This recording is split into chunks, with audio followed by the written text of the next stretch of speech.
single day, the fate of millions can shift. The world as people know it can be transformed in the span of mere hours, as if history itself is holding its breath, waiting to see which way the wind will blow. A battle is more than a clash of armies. It's a turning point where the future is rewritten. Each charge, each retreat, every decision made on the field can alter the course of generations yet to come. The outcome of a few hours can shape nations for centuries. Language, law, and identity all hang in the balance. Borders are redrawn, cultures are blended or divided, and the very sense of who people are can be forever changed. History is not inevitable. It's forged in these moments, where decisions ripple through generations. The choices made in the heat of battle or in the quiet before dawn can set off waves that reach far beyond the battlefield. For those living it, everything is at stake: their homes, families, and way of life. The uncertainty is overwhelming as ordinary people hope for safety and pray for peace, not knowing what tomorrow will bring. A farmer might wake under one king and sleep under another. The world outside their door can change overnight, and with it, the rules, the rulers, and the future they imagined for their children. These battles aren't always the largest, but their impact is outsized. Sometimes it's the smallest skirmishes in forgotten places that tip the scales of history. Sometimes the survival of an idea or the halting of an empire depends on a single day. The courage of a lone defender or the collapse of a mighty wall can decide the fate of entire civilizations. Leadership, strategy, and even the weather can become legendary. A sudden storm, a bold maneuver, or a leader's resolve can turn the tide and become the stuff of legend, retold for centuries. We study these moments to understand how our present was shaped. Each artifact, each story is a clue to the world we live in now, and a reminder of how fragile the present can be. They reveal courage, desperation, and ingenuity, deeply human stories. In the chaos, people find ways to survive, to help one another, and to hope against all odds. By examining them, we see the web of cause and effect that defines history. Every event is connected, each outcome a thread in the vast tapestry of time. A general's decision on a hilltop can echo for centuries. The weight of a single choice can shape destinies, influencing lives long after the dust has settled. In these details, we find how a single day's fighting can shape 1,000 years. The echoes of that day linger, reminding us that history is made not just by kings and generals, but by everyone who lived through it. In 1066, England's future was thrown into chaos. The death of a king without an heir left the nation vulnerable, its destiny hanging in the balance. King Edward, known as the Confessor, died without a direct successor. In the uncertainty that followed, Harold Godwinson, a powerful English noble, was chosen as king by the royal council. But across the channel, William, Duke of Normandy, believed the English throne had been promised to him.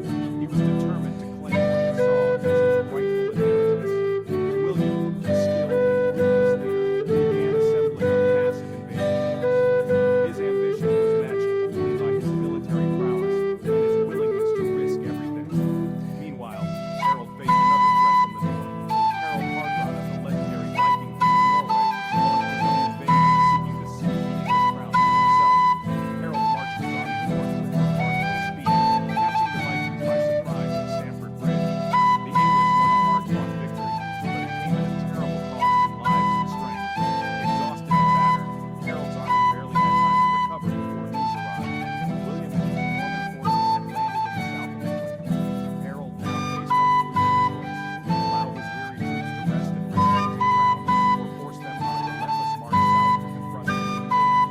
He chose Kent, leading his exhausted army under the rule of determined to defend his crown and his country. The fate of England would be decided in a single desperate clash, one that would determine the future of the entire realm. The stakes were immense. The crown, culture, and the very identity of the nation were all on the line. The outcome of this conflict would reshape England's language, its laws, and the makeup of its ruling class for generations to come. Two invasions, one across the king, and a kingdom teetering on the brink of transformation. The world watched as England's fate hung in the balance. The stage was set for the Battle of Hastings, a confrontation that would echo through history and forever alter the course of England. On October 14, 1066, English and Norman armies faced off at Senlac Hill. The air was thick with tension as two worlds prepared to collide, each side knowing the fate of England hung in the balance. Harold's men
language absorbed thousands of French words evolving into what we speak today. The echoes of this linguistic fusion are still heard in every conversation. The Battle of Hastings was not just a military victory, it was a cultural revolution. Art, architecture, and tradition all were the mark of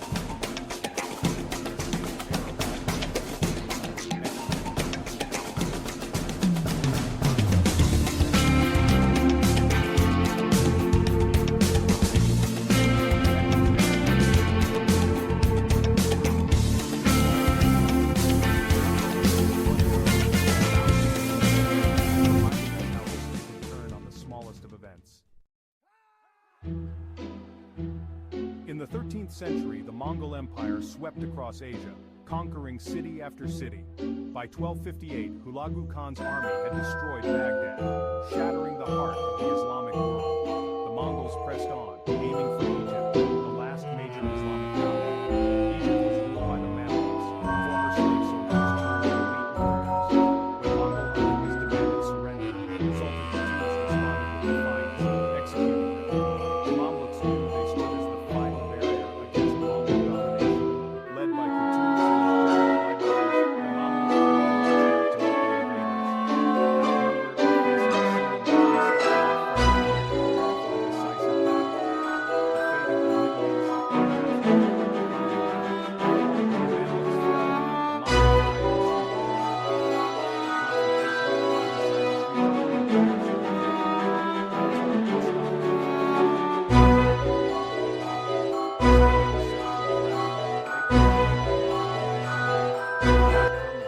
East centuries. On September 3, 1260, the Mamluks and Mongols met at Ain Jalut, the spring of Goliath. Baibars hid most of his army, luring the Mongols into a trap with a small, visible force. The Mongols charged confident, but were drawn deep into the valley. At the signal,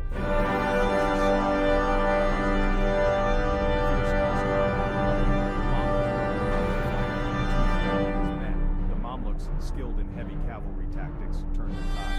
The Mongol army was shattered, their commander captured and executed. For the first time, the Mongols suffered a permanent defeat. The myth of their invincibility was the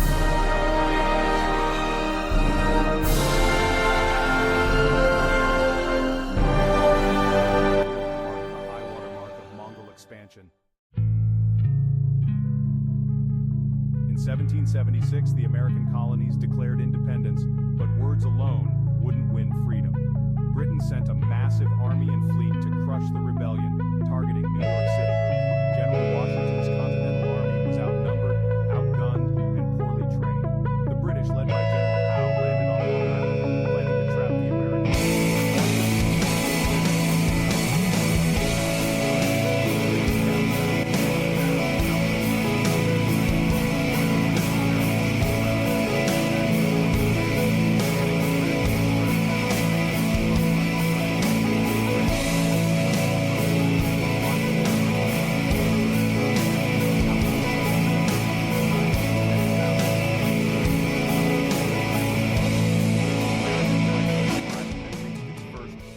Crisis.